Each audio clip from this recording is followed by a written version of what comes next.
इस एपिसोड की शुरुआत रिन से होती है। रिन बहुत ही ज्यादा गुस्से में होता है जब रिन इसागी के पास को देखता है और जब साई इसागी को रोकता है तब रिन को एहसास होता है कि ये गेम तो उसके और उसके भाई साई के बीच की लड़ाई के बारे में होना चाहिए था, पर धीरे धीरे ये गेम इसागी के चारों ओर घूमने लगता है। रिन सोचता है मैं इस गेम को ऐसे खत्म नहीं होने दूंगा। वहीं दूसरी ओर इसागी सोचता है कि रिन ब्लू लॉक टीम का कोर है, रिन की वजह से ही वो फील्ड पर अलग अलग चीजें ट्राई कर सकता है। साथ ही में बारो का गोल वन टाइम अपॉर्चुनिटी था, हम उसे बार बार क्रिएट नहीं कर सकते हैं, पर हम एक दूसरे की एबिलिटीज पर भरोसा कर सकते हैं। हम सभी ने अपने अपने चैलेंज को फेस करके उसे गोल में कन्वर्ट किया है। अगर हम फिर से ऐसा कर पाते हैं तो हम जरूर ये मैच जीत जाएंगे। ऐसा सोचते हुए इसागी और रिन दोनों ही एक दूसरे को खत्म करके आखिरी गोल करने का फैसला करते हैं, जिससे वो इस गेम के हीरो बन सके। उन्हें देखकर पूरी टीम भी और ज्यादा मोटिवेट फील करने लगती है। अब गेम खत्म होने में बस 15 मिनट का टाइम बचा होता है। बॉल सीडो के पास होती है। सीडो भी एक और गोल करके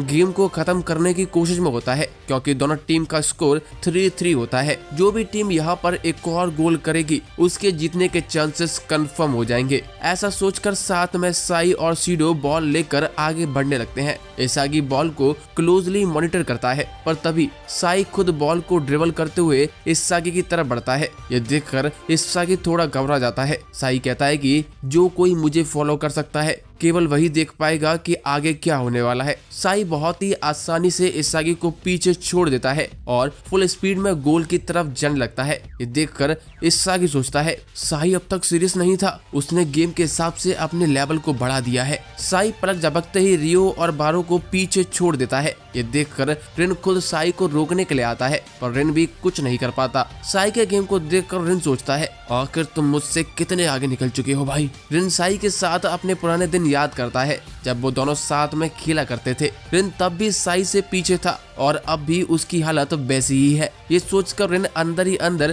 फ्रस्ट्रेट हो रहा होता है, जिससे रिन की ईगो जाग जाती है। रिन साई का पीछा करने लगता है और सोचता है कि मेरे अंदर भी वही सेम खून है जो साई के अंदर है। अगर साई कर सकता है तो मैं भी कर सकता हूँ। अगर मैं साई की जगह होता तो मैं कैसे ब्लू लॉक को हराता। रिन ये सब सोच ही रहा होता है। वहीं रियो और यूकिमिया साई को रोकने की कोशिश करने लगते हैं। साई को देखकर रिन सोचता है कुछ ड्रिबलर्स नेचुरल होते हैं, वो बॉल को बिना रुके सीधा गोल की तरफ ले जाते हैं, जबकि साई अपने अपोनेंट की मूवमेंट को देखकर अपोजिट तरफ जाता है। जब मैंने खुद से फुटबॉल खेलना चालू नहीं किया था तब मैं साई की फिलॉसफी को बहुत ही एडमायर करता था। साई अपने अपोनेंट को देखकर अपने मूवमेंट को मिनिमल चेंजेस के साथ गोल अचीव करता है। इस तरह साई अपने अपोनेंट को डिस्ट्रॉय कर देता है। इसीलिए साई एक ऐसा प्लेयर को ढूंढ रहा था जिसका ईगो उसके जैसा ही हो और कोई कैलकुलेट ना कर सकता हो। इसीलिए साई ने मेरी जगह सीडो को चूज किया है। इस तरह साई बेस्ट मिडफील्डर बनकर सीडो को गोल करने के लिए गाइड करता है। हम देखते हैं कि साई और सीडो दोनों गोल के पास पहुंच जाते हैं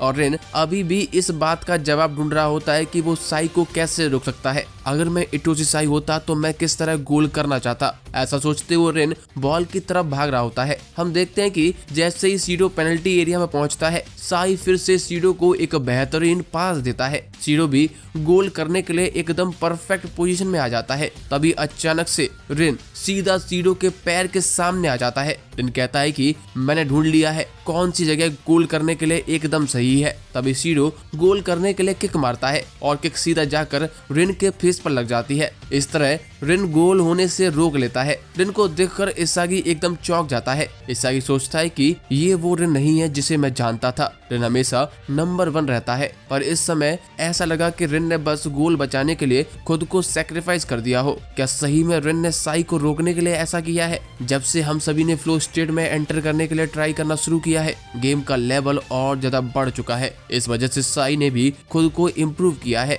और साई को देखकर रिन ने भी खुद को अवेक कर लिया है। अब साई और रिन दोनों एक दूसरे के बराबर हैं। इसागी के मन में ये सब चल ही रहा होता है, जो उसकी अवेकनिंग के लिए ट्रिगरिंग पॉइंट होता है। अब मैच फिर से शुरू होता है। बॉल रियो के पास होती है। रियो सीधा नागी को पास करता है और नागी बॉल को लेकर गोल की तरफ जाने लगता है। इसागी सोचता है अब जब रिन के सारे मूव्स बदल चुके हैं तो इस हिसाब से अब मेरे लिए भी अब सब कुछ नया है। हम फिर से एक और नया गोल क्रिएट कर सकते हैं। तभी वहां पर बाचिरा आ जाता है। बाचिरा भी इसागी के मूवमेंट से खुद को अलाइन करने लगता है, लेकिन यहाँ पर बाचिरा और इसागी एक दूसरे को सपोर्ट नहीं करते बल्कि खुद गोल करने के लिए मोटिवेट होते हैं और उसी लिए आगे भाग रहे होते हैं। जैसे ही बॉल इसागी के पास आती है, इसागी नोटिस करता है कि रिन अभी भी उसके पीछे है, जबकि बाचिरा अटैकिंग पोजीशन में आ गया है। इस तरह अटैक करने के लिए एक नया फॉर्मेशन बनता है। इसागी और बाचिरा बड़ी ही आसानी से U20 टीम के प्लेयर हयाते को पीछा छोड़ देते हैं। जैसे ही इसागी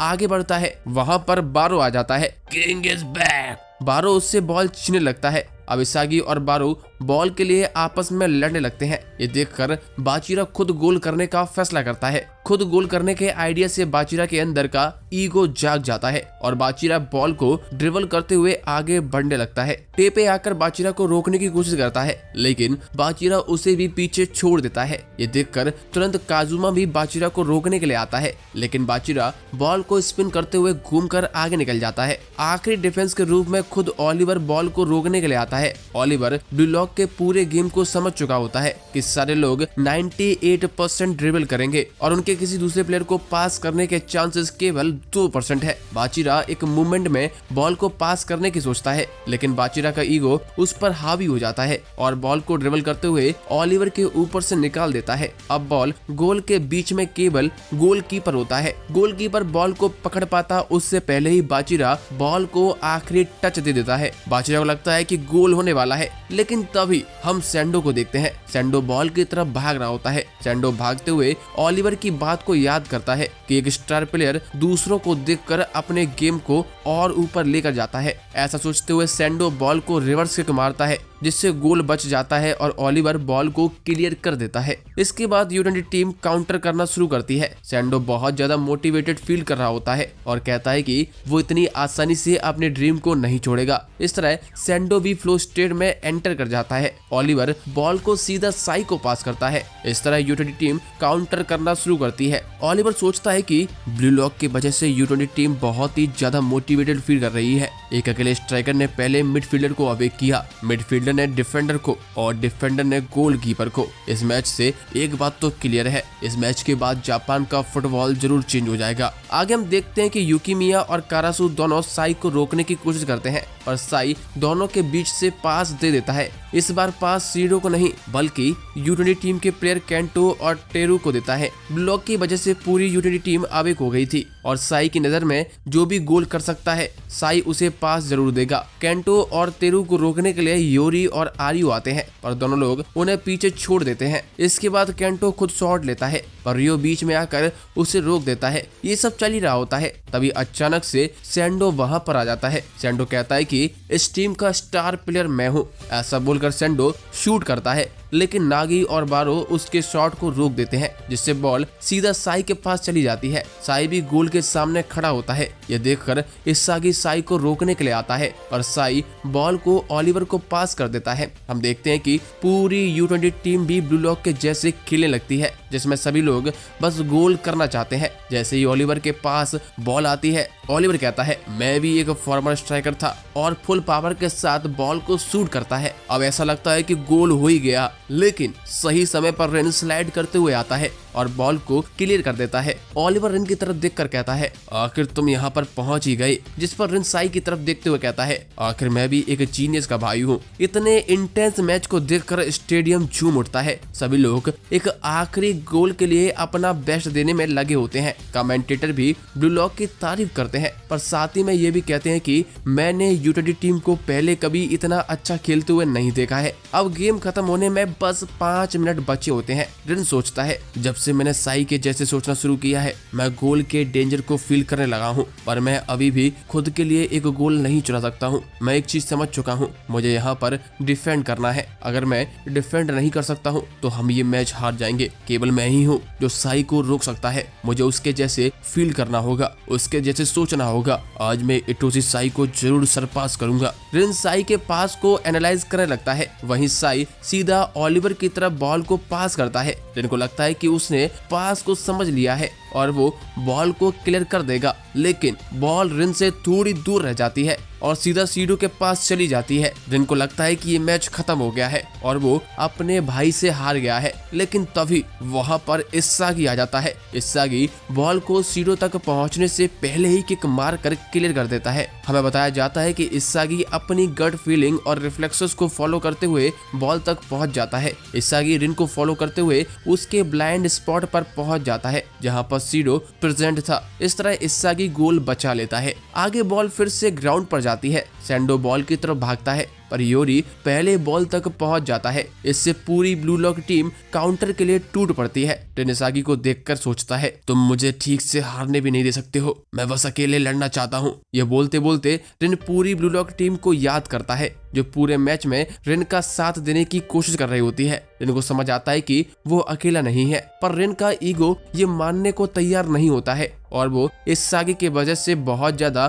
फ्रस्ट्रेटेड हो जाता है। एपिसोड के एंड में हम सीडो को देखते हैं। सीडो मिरर में अपनी फनी फेसेस को देखकर हंस रहा होता है। ये देखकर ओलिवर भी ट्राई करता है पर वो अपने फेस को देखकर डर जाता है। इसके बाद सीडो और ओलिवर दोनों सैंडो को भी ट्राई करने के लिए कहते हैं। सैंडो शुरुआत में तो मना करता है पर ओलिवर उसे टीवी पर आने का लालच देता है। ये सुनकर सैंडो भी ट्राई करता है और सीडो उसे चिढ़ाने के लिए उसके फोटोज खींच लेता है और इसी के साथ ये एपिसोड खत्म हो जाता है। दोस्तों बताइए आपको ये एपिसोड कैसा लगा और क्या आप अगले एपिसोड के लिए एक्साइटेड हैं? और दोस्तों अगर आप वाकई में एक्साइटेड हैं और अगला एपिसोड देखना चाहते हैं आज ही, तो मैं आपसे प्रॉमिस करता हूं कि अगर आप इस पे बहुत ज्यादा लाइक और बहुत ज्यादा कमेंट करेंगे तो मैं आज ही अगला एपिसोड डाल दूंगा। तो दोस्तों मिलते हैं अगले एपिसोड में।